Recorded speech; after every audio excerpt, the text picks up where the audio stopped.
I guess I was just never convinced that my anxiety attacks and depression were linked to military service. Or maybe I didn't want to, or thought that, I don't know.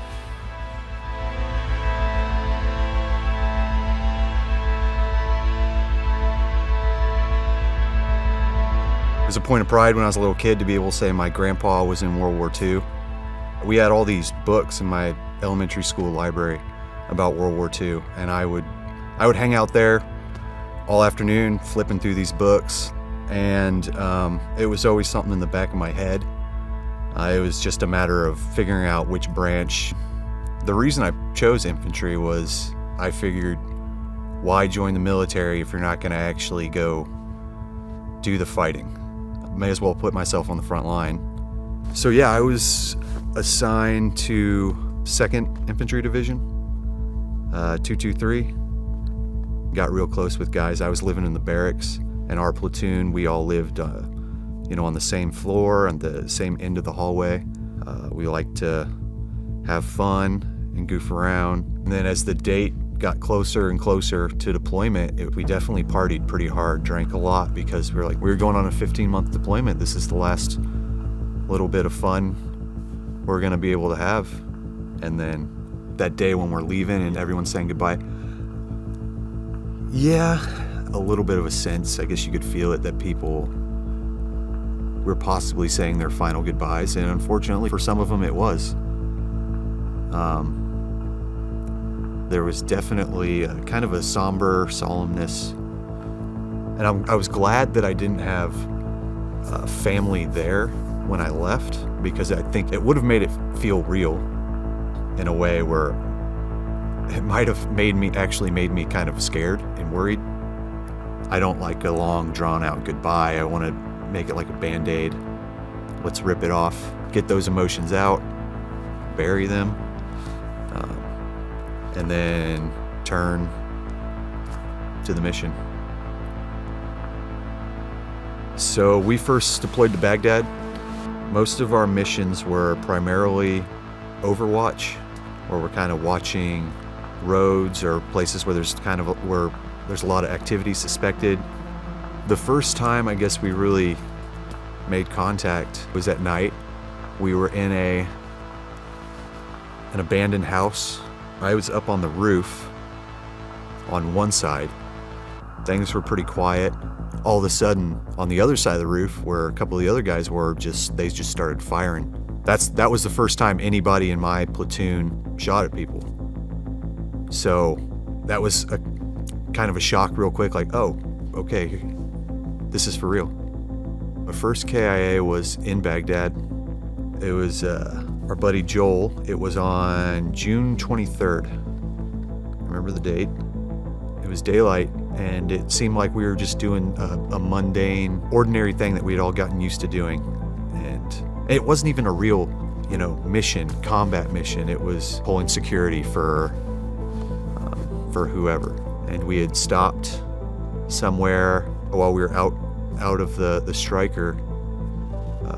Joel got shot in the head by a sniper. He dropped, and the rest of us took cover real fast, and a couple guys grabbed Joel, evac'd him real quick. My adrenaline was running pretty high at that point, because we were up there, we were searching for, a sniper. So I was kind of just in that mode, and it didn't kind of sink in until, I guess, that night when we finally went back to the FOB, and it was kind of surreal. We'd have a memorial service. We had a lot of those in our company, or in our battalion, a lot of those.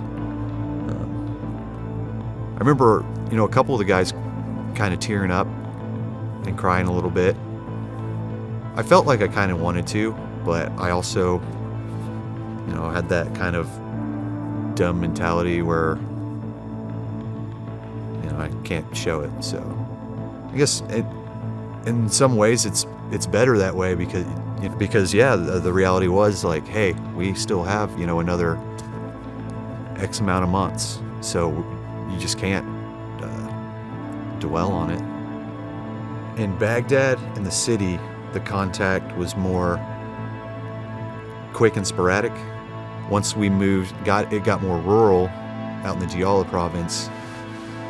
It was a lot more these small little villages, dirt roads and little creeks where guys can be hiding, you have no idea they're there. It was definitely scarier out there than it was in Baghdad.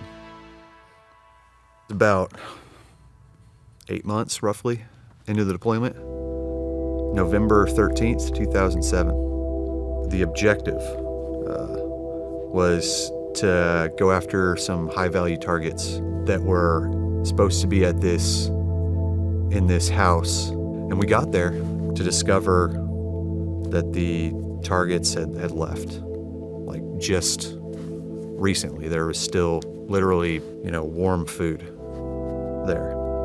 So we search these houses. At one house, it was an abandoned house, we found like a weapons cache in the front yard.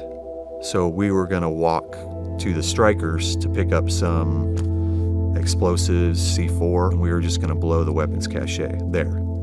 As we were walking down that little dirt road, that's when the IED went off and hit us. All of a sudden, just everything went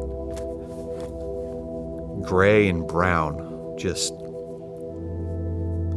like everything was filled with dirt.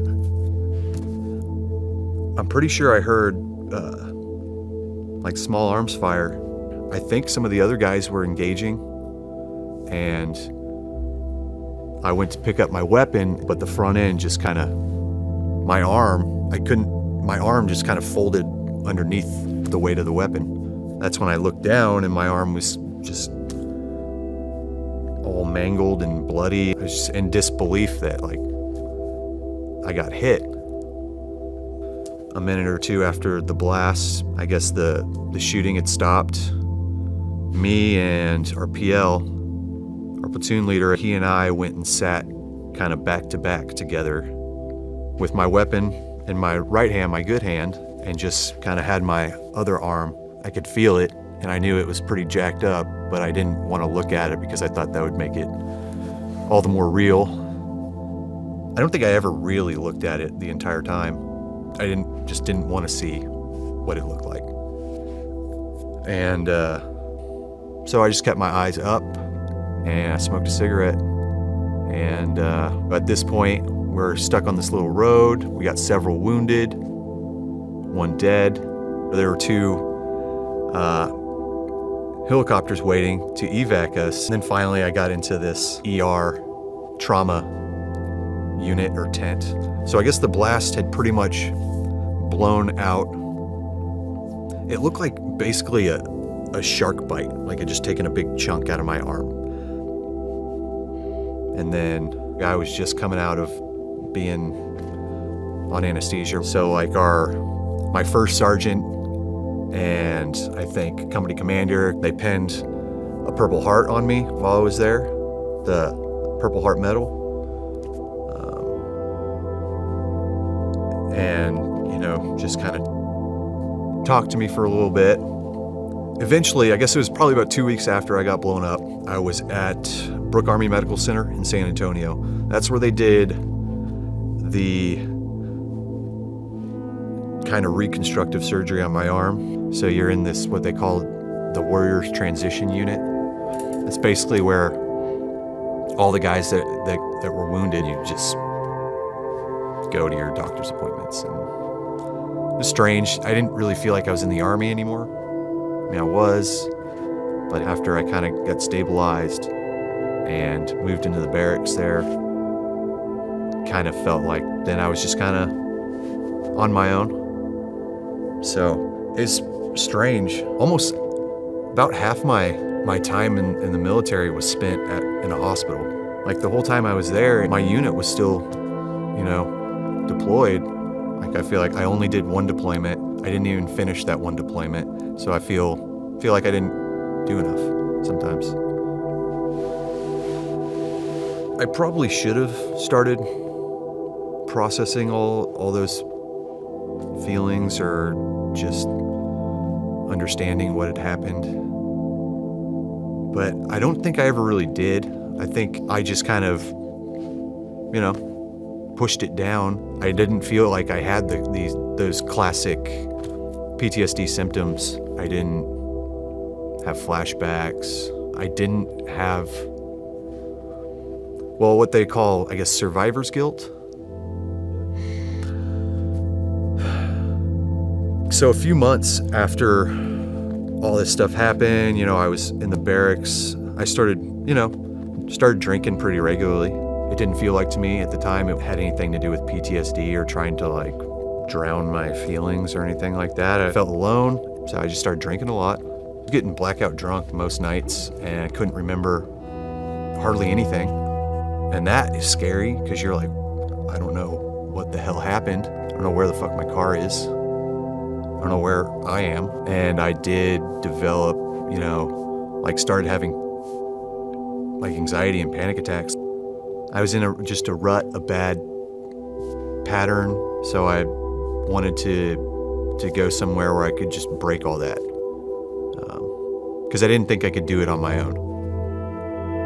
I went to a VA rehab facility in Bonham, Texas in 2014.